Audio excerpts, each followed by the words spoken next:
ဒီနေ့ပိုင်းမှာတော့ပေါစီမမရဲ့လူတွေကဇွန်မီရဲ့ပစ္စည်းတွေအကုန်လုံးရွှေ့ပြီးသွားပါပြီ။ထောင်ဝင်ပြီးမြောက်သွားပြီဖြစ်လို့ပေါစီမမကိုဇွန်မီနဲ့2ယောက်တည်းထားခဲ့လိုက်ပါတယ်။အဲဒီအချိန်မှာပဲဇွန်မီကပေါစီမမကိုစကားစာပြောခဲ့ပါတယ်။ဟဲငါနောက်ပိုင်းလည်းဒီမှာနေရအောင်ငါအဲ့ဒီနေရာမှာအိမ်ရမှာမလားလို့ပေါစီမမကိုမေးလိုက်ပါတယ်။ပေါစီမမကလည်းဗာလေငါနဲ့အိတ်ချင်လို့လားလို့မေးလိုက်တော့မဟုတ်ပါဘူးအဲ့လိုတဘောနဲ့ပြောတာမဟုတ်ပါဘူးလို့ဇွန်မီကပြန်ဖြေရတာပေါ့ဇွန်မီကတော့စိတ်ထဲမှာဖုတ်ကောင်ကလူသားတစ်ယောက်နဲ့အိပ်ရမယ်ဆိုတာယူမိုက်လုံးနဲ့လို့တွေးနေတာပေါ့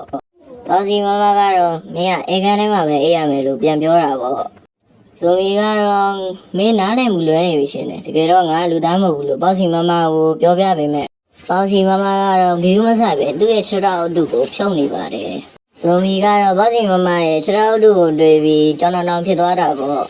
ဒီမှာမှဇုံကြီးကမင်းရဲ့ခြေထောက်ကဘာဖြစ်တာလဲလို့အသေးသက်မေးပါတော့တယ်။ပေါစီမမကလည်းဒီခြေထောက်ကငါကိုယ်တိုင်ဖြတ်လိုက်တာပြန်လာရှိလို့လားလို့ပြန်ဖြေလိုက်ပါတယ်။အဲဒီအချိန်မှာပဲပေါစီမမကသူ့ရဲ့ဘဝအကြောင်းကိုပြောပြတာပေါ့။ဖုန်းကောင်တွေကငါတို့ရတယ်ဝင်လာခဲ့တယ်။အဲဒီတော့ငါငယ်ငယ်လေးပဲရှိသေးတာပေါ့။ငါမိဘတွေကလည်းဖုန်းကောင်ဖြစ်သွားပြီးငါရဲ့ခြေထောက်ကိုကိုက်လိုက်ကြတာပေါ့။အသက်ရှင်မှုတော့ငါရဲ့ခြေထောက်တွေကိုငါကိုယ်တိုင်ဖြတ်ပစ်ခဲ့တယ်။ပြီးတော့ဖုတ်ကောက်ပြသွားတယ်ငါမိဘတွေကိုငါကိုယ်တိုင်အဆုံးသတ်ပစ်လိုက်တယ်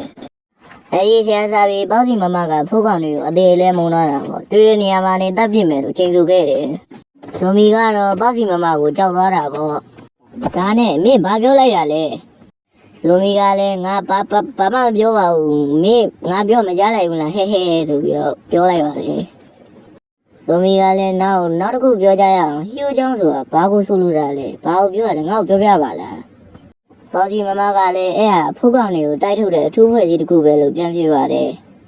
အဲ့ဒီအဆောက်ကနေ့ထောင်တော့ကြားခဲ့ပြီပထမဆုံးဖုတ်ကောင်ပေါ်လာပြီးကြတဲ့ရပေါ့ငါတို့ရဲ့ဘူဝေးတွေကဖုတ်ကောင်တွေရံကနေလွတ်မြောက်ဖို့ရာစုနှစ်နှစ်ခုကြတဲ့ရဒီเจ้าကြီးကိုတည်ထောင်ခဲ့တာပေါ့ဇွန်မီကလည်းအဲ့ဒါကဖုတ်ကောင်တွေဖြစ်ပြီးရာစုနှစ်နှစ်ခုကြာမှတည်ထောင်ခဲ့တာလားလို့ပြန်ပြီးမိကွန်းထုတ်ပါလေတော့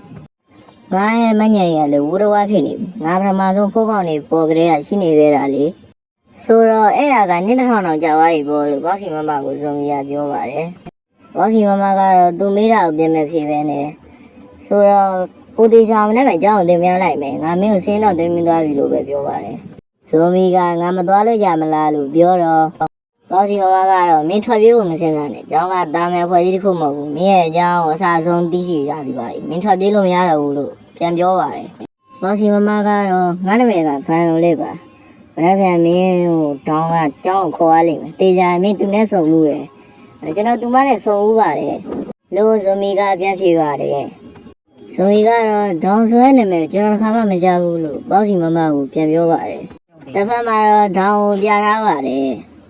ဒါကတော့ဥစ္စာအေးလေးပါဥစ္စာနားထဲမှာပြန်လဲတွေ့ဆုံကြပါမယ် like and subscribe လေးလုပ်ပေးကြပါအောင်ဒါပေမဲ့ကျွန်တော်မတင်ကျစ်ဖို့ညားပါတယ်အကောင့်က copyright မိထားလို့ပါကျွန်တော်နာမည်ကတော့